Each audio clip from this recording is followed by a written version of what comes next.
बलूचिस्तान और खैबर पख्तूनख्वा में अमन अमान की सूरत हाल और दहशत गर्दी के बढ़ते हुए वाक़यात पर आज पार्लियामेंट की कौमी सलामती कमेटी का अहम इजलास हुआ, जिसमें मुल्क की आला सिविल और अस्करी क़यादत शरीक हुई। कई घंटे तक जारी रहने वाले इन कैमरा इजलास में वज़ीर आज़म शहबाज शरीफ, बिलावल भुट्टो जरदारी और मौलाना फजलुर रहमान समेत दीगर सियासी क़यादत ने शिरकत की, जबकि army chief general Asim Munir और DGI lieutenant general Asim Malik समेत आला अस्करी हुक्काम भी शरीक हुए। लेकिन इस इजलास में PTI और उसकी इत्तेहादी जमातें शरीक नहीं हुई। ताहम वज़ीर आला खैबर पख्तूनख्वा अमीन गंडापुर इजलास में शरीक हुए। इजलास के अख्तिताम पर वज़ीर आज़म शहबाज शरीफ ने खुद एलामिया पढ़कर सुनाया, जिसे बाद में TV पर नशर भी किया गया। आज के इस इजलास में कौमी सलामती की पार्लिमानी कमेटी ने दहशत गर्दी की हालिया कार्रवाइयों की वाज़ेह अल्फाज में शदीद मजम्मत की। कमेटी ने रियासत की पूरी ताकत के साथ इस खतरे का मुकाबला करने के लिए स्ट्रेटेजिक और एक मुतफ़क्का सियासी अज़म पर जोर देते हुए इंसदाद दहशत गर्दी के लिए कौमी इत्तेफाक की जरूरत पर जोर दिया। कमेटी ने दहशत गर्दों के नेटवर्क को ख़त्म करने, लॉजिस्टिक सपोर्ट के इंसदाद और दहशत गर्दी व जुराइम के गठजोड़ को ख़त्म करने के लिए नेशनल एक्शन प्लान और अज़्म इस्तेहकाम की हिकमत अमली पर फौरी अमल दरामद पर जोर दिया। कमेटी ने प्रोपेगेंडा फैलाने, अपने पैरोकारों को भर्ती करने और हमलों को मजबूत करने के लिए दहशतगर्द ग्रुपों की जानिब से सोशल मीडिया प्लेटफॉर्म्स के बढ़ते हुए गलत इस्तेमाल पर शदीद तशवीश का इजहार किया और इसकी रोकथाम के लिए फौरी इकदामात पर जोर दिया। कमेटी ने हिज़्ब इख्तिलाफ के बाज़ अरकान की अदम शिरकत पर इजहार अफसोस करते हुए अदा किया कि इस बारे में मुशावरत का अमल आइंदा भी जारी रहेगा। I will put the declaration to the committee. The question is that the declaration as moved be adopted. All those in favor of the declaration may say aye. All those against it may say no. I think ayes have it. Consequently, the declaration is adopted unanimously. जबकि army chief general Asim Munir ने कौमी सलामती की पार्लिमानी committee से खिताब करते हुए कहा कि मुल्क की सलामती से बड़ा कोई एजेंडा नहीं है, कोई तहरीक नहीं है, कोई शख्सियत नहीं है। पायदार इस्तेहकाम के लिए कौमी ताकत के तमाम अनासिर को हम आंगी के साथ काम करना होगा। यह हमारी और हमारी आने वाली नस्लों की बका की जंग है। अगर ये मुल्क है तो हम हैं, लिहाजा मुल्क की सलामती से बढ़कर हमारे लिए कोई चीज़ नहीं है। पाकिस्तान के तहफ़्फ़ुज़ के लिए यकज़बान होकर, अपने सियासी और ज़ाती मफादात से बालातर होकर एक बयानिया अपनाना होगा। आर्मी चीफ ने मज़ीद कहा कि हमें बेहतर गवर्नेंस और मुमलिकत पाकिस्तान को हार्ड स्टेट बनाने की ज़रूरत है। हम कब तक एक सॉफ्ट स्टेट के तौर पर बेपनाह जानों की कुर्बानी देते रहेंगे? हम गवर्नेंस के गैप्स को कब तक अफवाज पाकिस्तान और शहदा के खून से भरते रहेंगे? उलमा से दरख्वास्त है कि वो ख़वारिज की तरफ से इस्लाम की मस्क शुदा तशरीह का पर्दा चाक करे। आर्मी चीफ ने कहा कि जो समझते हैं कि वो पाकिस्तान को इन दहशत गर्दों के जरिए कमज़ोर कर सकते हैं, आज का दिन उनको पैगाम देता है। आज का दिन पैगाम देता है कि हम मुत्तहिद होकर ना सिर्फ उनको बल्कि उनके तमाम सहूलतकारों को भी नाकाम करेंगे। हमें अल्लाह ताला पर पूरा भरोसा है, जो कुछ भी हो जाए इंशाअल्लाह हम कामयाब होंगे। इजलास से बिलावल भुट्टो जरदारी ने खिताब करते हुए कहा कि अफगानिस्तान दहशत गर्दों की आमाजगाह बन चुका है। जो आग पाकिस्तान में लगी है, इर्द गिर्द रहने वाले ये मत समझें कि उन तक नहीं पहुंचेगी। दहशत गर्दों की माली मदद करने वालों का भी पता लगाना होगा। अफगानिस्तान में दहशत गर्दों का मामला भरपूर अंदाज में सिफारती सतह पर उठाना होगा। दुनिया को भी अफगान हुकूमत के किरदार से आगाह करना होगा। अपनी खारजा पॉलिसी को मजीद मौसर बनाना होगा। बैरूनी दुनिया भी ये सब मामला देखे।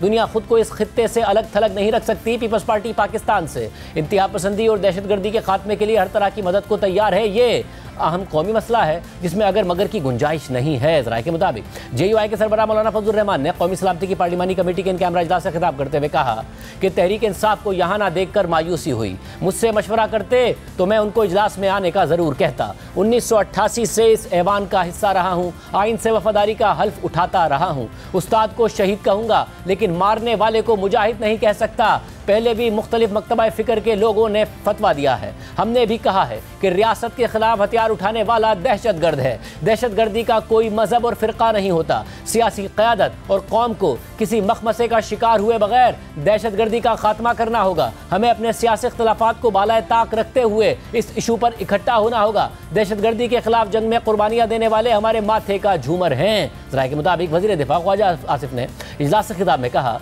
कि आज के दिन भी अपोजिशन ने रियासत की बजाय एक शख्स को तरजीह दी। अवाम को इनका असल चेहरा देखना चाहिए। हमने साबिक दौरे हुकूमत में दहशत गर्दी का मुकम्मल खात्मा किया। PTI के दौर में फिर अफगानिस्तान से दहशत गर्दों को लाकर यहाँ बसाया गया। उन दहशत गर्दों की वजह से आज एक बार फिर पूरे मुल्क में बेचैनी की कैफियत है। तहरीक इंसाफ और उसके इत्तेहादी महमूद खान अचकज़ई, अल्लामा राजा नासिर अब्बास, साहबजादा हामिद रजा और अख्तर मेंगल ने इजलास का बॉयकॉट किया, जिस पर हुकूमत कड़ी तनकीद कर रही है। जबकि मौलाना फजलुर रहमान ने भी पीटीआई के फैसले पर मायूसी का इजहार किया और दूसरी तरफ खुद पीटीआई में भी इस मामले पर शदीद कन्फ्यूजन और फैसला साजी का वाज़ेह फुकदान सामने आया और एक बार फिर जेल से बाहर मौजूद क़यादत के बाइख्तियार होने पर सवालात उठ गए। यहाँ तक कि पार्टी की अक्सरियत इजलास में शिरकत की हामी थी और कल रात तक फैसला भी यही था, मगर फिर रात गए अचानक फैसला बदल दिया गया। कल दिन में जब इस हवाले से कयासराइयाँ जारी थी कि तहरीक इंसाफ इस इजलास में शिरकत करेगी या नहीं, तो तर्जुमान पीटीआई शेख वकास अकरम ने कहा कि अभी तक का फैसला यही है कि पीटीआई कौमी सलामती कमेटी के इजलास में शिरकत करने जा रही है। हमें इस हवाले से कोई एतराज़ नहीं है, ताहम पार्टी इजलास में हतमी फैसला किया जाएगा। मगर उसी दौरान पीटीआई खैबर पख्तूनख्वा के सदर जुनैद अकबर ने इजलास में शिरकत की मुखालफत करते हुए कहा कि इमरान खान की गैर मौजूदगी में या उनको एतमाद में लिए बगैर इस इजलास की कोई हैसियत नहीं होगी। पाकिस्तान तहरीक इंसाफ अभी थोड़ी देर तक एक मीटिंग जो है वो उसको कन्वीन करेगी, उसमें वो पॉलिटिकल कमेटी के जो ज़ुमा है वो फैसला करेंगे। मगर in general in principle national security के हवाले से जो ब्रीफिंग है, पाकिस्तान तहरीक इंसाफ अभी तक का फैसला यही है कि वो उसमें शमूलियत कर भी रहे हैं और हमें उस पर कोई ऐसा एतराज़ नहीं। मैंने अभी तक फैसला नहीं किया कि हमने इस कैमरा ब्रीफिंग में जाना है या नहीं जाना है। मैं आपको ये बता दूं कि सियासत का एक जो है वो इमरान खान है। 000 जितने भी मिले कोई हल नहीं निकलता, क्योंकि अवाम का उस पर एतमाद है और लोग उसके साथ जुड़े हुए हैं। तो उसकी हैसियत इस पर कैमरा ब्रीफिंग की या इसी तरह कोई हैसियत उस टाइम बनेगी जब इमरान खान साथ होगा। इसके बाद पीटीआई की पार्लिमानी पार्टी का इजलास हुआ, जिसमें मुशावरत के बाद अक्सरियत से फैसला हुआ कि आज होने वाले कौमी सलामती कमेटी के इजलास में पीटीआई शरीक होगी। जियो न्यूज़ के नुमाइंदे हैदर शरादी की खबर के मुताबिक बैरिस्टर गौहर खान समेत मुतअद्दिद रहनुमाओं ने कौमी सलामती कमेटी के इजलास में शिरकत के हक में दलाइल दिए, जबकि जुनैद अकबर की जानिब से इमरान खान से मुशावरत का कहा गया। बाद में खुद जुनैद अकबर ने तस्दीक कर दी कि उन्होंने कौमी सलामती कमेटी के इजलास में शिरकत की मुखालफत की थी, मगर अक्सरियत राय से इजलास में जाने का फैसला हुआ है। इमरान खान साहब से मुलाकात आपकी नहीं हुई है, मुसलसल नहीं हो रही है, तो फिर ये फैसला किसने किया है कल की इजलास में शिरकत करने? ये अभी पार्लिमानी कमेटी में कंसेंसस से ये फैसला हुआ था। मेरा तो वहाँ भी ये था कि हमें इसमें हिस्सा नहीं लेना चाहिए जब तक खान साहब की इनपुट न हो, खान साहब को इत्तेमाद में नहीं लिया जाए और खान साहब से रहनुमाई नहीं ली जाए, तो उस वक्त तक हमें इसमें नहीं। लेकिन अक्सरियत की राय ये थी कि हमें वहाँ जाके हमें सुनना चाहिए और अपनी बात जो है वहाँ पर कहना चाहिए। दूसरी अक्सरियत से ये फैसला हुआ कि हम कल सिर्फ यही नहीं, पीटीआई ने इजलास में शरीक होने वाले 14 अराकीन के नाम भी स्पीकर कौमी असम्बली को भिजवा दिए थे। नामों की तस्दीक खुद बैरिस्टर गौहर खान ने भी कर दी थी। अल्लाह ताला हम जाएंगे, हमें बताया गया कि 6 MNAs के नाम दे दें और उसमें सैनेटर्स की भी आप नाम दे दें। सैनेटर की तरफ से शिबली फराज साहब होंगे, अली जफ़र साहब होंगे और पार्लियामेंट की तरफ से MNAs की तरफ से मैं हूँ, मरयूब साहब है, असद केसर साहब है, जरताज गुल साहिबा, हामिद रजा साहब है, आमिर डोगर साहब है, बाकी भी साथी हैं।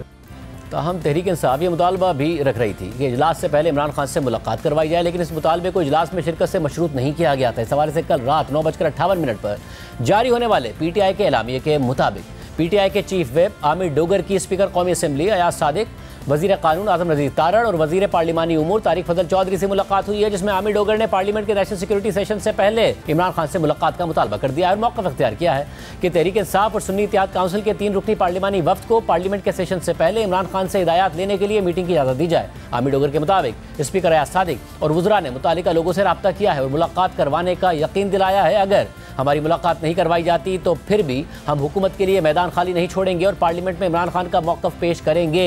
इसके साथ साथ अपोजिशन लीडर उमर अयूब की जानिब से स्पीकर कौमी असम्बली को खत लिखकर दरख्वास्त की गई कि इजलास से पहले इमरान खान से मुलाकात करवाने के लिए सहूलत कारी करें ताकि उनसे रहनुमाई ले सकें। इस दौरान भी पीटीआई की जानिब से इजलास के बॉयकॉट का फैसला नहीं किया गया था, बल्कि इजलास में शिरकत के लिए दिए गए नामों पर आपस में इख्तलाफात सामने आना शुरू हो गए थे। आमिर डोगर पर तनकीद की जा रही थी। हैदर शराजी की खबर के मुताबिक पीटीआई कोर कमेटी के बेशतर अराकीन ने कौमी सलामती कमेटी के इजलास के लिए दिए गए नामों पर एतराज़ किया है। राय के मुताबिक अराकीन की राय थी कि आमिर डोगर को सियासी और कोर कमेटी की मुशावरत के बगैर नाम नहीं देने चाहिए थे। पीटीआई के रुकन कौमी असम्बली शाहिद खटक ने अपने बयान में कहा कि पीटीआई की तरफ से भिजवाए गए नामों पर शदीद तहफ़्फ़ुज़ात हैं। जिन इज़ला में अमन व अमान की सूरत हाल ख़राब है उनमें मेरा ज़िला कर्क भी शामिल है। चीफ व्हिप आमिर डोगर के फैसले ज़ाती पसंद नापसंद की बुनियाद पर होते हैं। यानी पीटीआई इजलास में शिरकत के लिए आमादगी जाहिर कर रही थी, ताहम गैर मशरूत मुतालबा भी कर रही थी कि इजलास से पहले इमरान खान से मुलाकात करवाई जाए। फिर आपस में इख्तलाफात भी सामने आ रहे थे, लेकिन इस दौरान तकरीबन रात 12 बजे अपोजिशन इत्तेहाद तहरीक तहफ़्फ़ुज़ आईन पाकिस्तान के तर्जुमान अख़ुंज़ादा हुसैन ने ऐलान कर दिया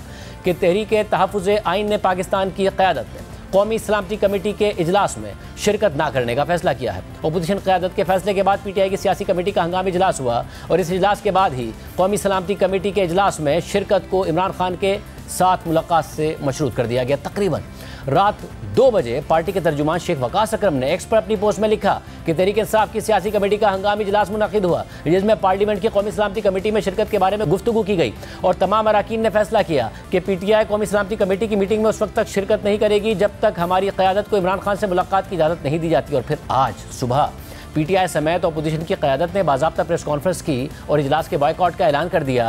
PTI के सेक्रेटरी जनरल सलमान अकरम राजा ने कहा कि इमरान खान को पैरोल पर रिहा करके इस पूरे अमल का हिस्सा बनाया जाए। साथ ही उन्होंने फौजी ऑपरेशन की भी मुखालफत की। हमारा मौक़िफ़ ये है कि कोई मिलिट्री ऑपरेशन बज़ाते खुद किसी मसले का हल नहीं है। अगर आपके सामने एक शख्स बंदूक उठा के खड़ा है तो आप भी उसका मुकाबला बंदूक से करेंगे, उस हद तक तो आपने मिलिट्री ऑपरेशन करना है। लेकिन अगर कोई ये समझता है कि खून बहाकर मार धाड़ करके लोगों को खौफजदा करके आप इस मसले का हल निकाल लेंगे तो ये नहीं होगा। हम ये इल्तजा करते हैं कि इमरान खान को पैरोल पे रिहा किया जाए, इस तमाम अमल में शामिल किया जाए, हमारी फिलफौर इमरान खान से मुलाकात कराई जाए। उमर अयूब साहब ने कल एक खत लिखा है स्पीकर को जिसमें यह तमाम बात वाज़े कर दी है। हमारा जो मौक़िफ़ है, हमने एक कमेटी ज़रूर तश्कील दी थी लेकिन हमारी सोच बिल्कुल अब वाज़े है। हमारे अकाबरीन जो हैं इनसे हमारी मुशावरत हुई है, पार्टी के अंदर मुशावरत हुई है और हम यही समझते हैं कि इस मसले का हल एक बड़े कौमी डायलॉग में है जिसमें PTI और इमरान खान को कलीदी हैसियत हासिल होगी। अगर ये नहीं होता तो बाकी सब ढकोसला है। जबकि महमूद खान अचकज़ई ने कहा कि इस मीटिंग में हमें बुलाने का मकसद ये था कि तासुर दिया जाए कि ऑपरेशन के लिए अपोजिशन भी ऑन बोर्ड है। इस इलीजिटिमेट पार्लियामेंट इलीजिटिमेट वज़ीर आज़म की दावत पे कैसे जाए और फिर मखसूस 15 लोग। असल में हमें फंसाने की वो है कि भाई ब्रीफिंग हो गई, तहरीक इंसाफ के ये काबरीन आए थे और तहफ़्फ़ुज़ यानी पाकिस्तान की तहरीक ये काबरीन आए थे और ऑपरेशन होने जा रहा है। APC कहें उस मीटिंग में they have to facilitate presence of Imran Khan, Nawaz Sharif भी हो, फजल रहमान भी हो, जमात इस्लामी वाले भी हो, पीपल पार्टी हम हो, पाकिस्तान के बचाव का रास्ता निकल आएगा। इस प्रेस कॉन्फ्रेंस में PTI के चेयरमैन बैरिस्टर गौहर खान मौजूद नहीं थे। कुछ देर बाद बैरिस्टर गौहर खान और सलमान अकरम राजा समेत PTI के वकला रहनुमाओं की इमरान खान से मुलाकात हुई। बैरिस्टर गौहर खान जब मुलाकात के लिए जा रहे थे तो सहाफ़ियों ने उनसे इजलास में शिरकत के फैसले के हवाले से सवाल किए तो बैरिस्टर गौहर खान ने कहा कि जब पार्टी फैसला कर ले तो मैं इस पर कमेंट नहीं कर सकता, मैं बतौर चेयरमैन भी अकेले फैसले नहीं कर सकता। मैं इवन अगर मैं चेयरमैन भी हूँ तो मेरे पास कोई ऐसा इख्तियार नहीं है कि मैं सिंगल पर्सन फैसला कर लूँ। पार्टी ने कुछ कंडीशंस रखी कि पहले खान साहब के साथ मुलाकात और फिर कहे, ये तो हमने लेटर भी लिखा था। बैरिस्टर साहब, तासुर है कि कौमी सलामती के मामले पे आप लोग हमेशा कोई ना कोई लकूना निकालते हैं। कभी हम लकूना नहीं निकालेंगे और बड़ा कैटेगोरिकली हमने कहा था और मैंने स्पेसिफिकली कहा था कि दहशतगर्दी में कोई दो राय नहीं होनी चाहिए, इसमें कोई पॉलिटिक्स नहीं होनी चाहिए। दहशतगर्दी पे सबको यूनाइट होना चाहिए, वन नैरेटिव होना चाहिए और सब इकट्ठे लड़ें। ये पाकिस्तान का काज है, ये मुल्क और कौम का काज है। पाकिस्तान रहेगा तो सब लोग अपना। आपकी पार्टी का ये फैसला आप समझते हैं बर वक्त तो ठीक फैसला? मैं ज़ाती फैसला नहीं कर सकता, मेरा ज़ाती फैसला नहीं। आप इसको बेहतर समझते हैं? इस फैसले को फैसला करे तो फिर इस फैसले को किस तरह देखते हैं? ये बेहतर फैसला? वो फिर मैं उस पर कमेंट नहीं करता जब पार्टी फैसला करती है।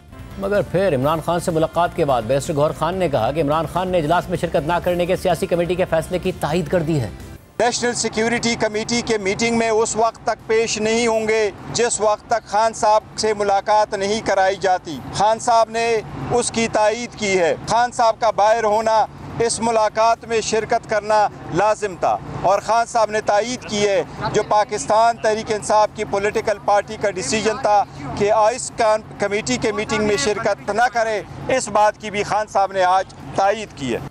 साथ ही अडियाला जेल में इमरान खान से उनकी बहनों और वकला की मुलाकात की अंदरूनी कहानी सामने आई है। जियो न्यूज़ के नुमाइंदे हैदर शराजी की ज़राए से खबर के मुताबिक इमरान खान के साथ मुलाकात में -1 फार्मूले का जिक्र हुआ। इमरान खान ने पार्टी रहनुमाओं के APC या कौमी सलामती कमेटी में जाने के फैसले पर इंतहाई तशवीश का इजहार किया। इमरान खान ने कहा कि APC या कौमी सलामती कमेटी में न जाने का फैसला बेहतर था। इमरान खान ने महमूद खान अचकज़ई और अल्लामा नासिर अब्बास को सराहा। इमरान खान ने अख्तर मेंगर के फैसले को दुरुस्त करार दिया। इमरान खान ने कहा कि मैं अगर महमूद खान अचकज़ई की जगह होता तो यही फैसला करता। गैर मुंतखब नुमाइंदे और हुकूमत कैसे इतना बड़ा फैसला कर सकते हैं? ज़राए के मुताबिक इमरान खान ने तहरीक तहफ़्फ़ुज़ आईन पाकिस्तान की क़यादत के लिए पैगामात भी भिजवा दिए हैं। आज पार्लियामेंट की कौमी सलामती कमेटी के इजलास में PTI नहीं गई, लेकिन इस इजलास में वज़ीर आज़म और आर्मी चीफ समेत वफाकी काबीना के अरकान और दीगर सियासी क़यादत भी शरीक हुई। इन रहनुमाओं में वज़ीर दिफा ख्वाजा आसिफ भी शामिल थे जिन्होंने खिताब भी किया।